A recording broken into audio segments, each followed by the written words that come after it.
Question 50. Is there ever going to be unity in the church? This is a video on a playlist called 50 Hot Potato Questions for Christians, and I encourage you to look up the playlist on my channel. This is question 50. Is there ever going to be unity in the church? You can come across people that are enemies of each other, and people that continue to have skirmishes within their family. And you can bring in some foreign enemies to both the families that are having skirmishes.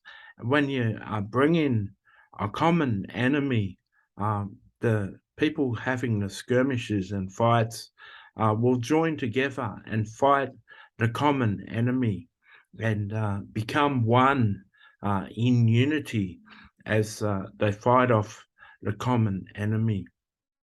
I believe the church may come into unity in the last days as tribulation and hardship comes to the church and to the people in the world. I believe unity won't be achieved in the World Council of Churches. I don't believe human ideas and a one world church will bring about unity. Anything that tries to unify the world's religions under one God is a false peace, and this is a false unity. And there's certain ecumenical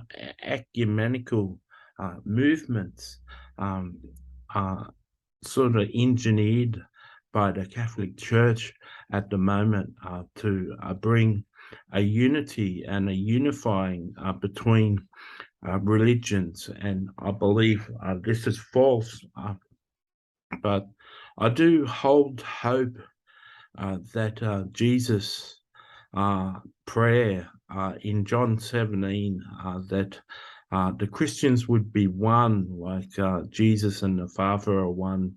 I do hold hope that Jesus was led by the Holy Spirit when he prayed that prayer, and I do hold out hope that there can be and will be unity among the body of Christ at one day. There's so many denominations, and there's so many different doctrines and points of view in the Christian church. We've discussed a number of things in these 50 hot potato questions, and I don't imagine everyone listening to these videos or reading this book would agree with my point of view on the whole 50 points that have been raised. And similar to that, there's a multitude of Christians who believe all sorts of things, who believe different points of view on different things, and their difference in opinions, their difference in theologies keeps them from being unified.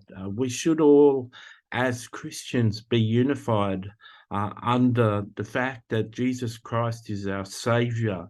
He died on a cross, and 3 days later, he resurrected and ascended into heaven 40 days later, and sits at the right hand side of the Father and executes a judgment in the world. We should understand that Jesus is our high priest and listens to our prayers and adds to our prayers and intercedes to the Father for us. These are things that are fundamental to the Christian faith, that Jesus was born in a virgin birth, and one day will rule the world, and the world will see him as the Messiah. We can agree on certain points, fundamental points of the Christian faith, and we can agree and come together under those points, and let our differing doctrines be put aside, and come together in unity. And unity is something I pray for and I wish for. I pray that you've been encouraged by this series of videos and this book, and I pray that you can share it with other people. God bless.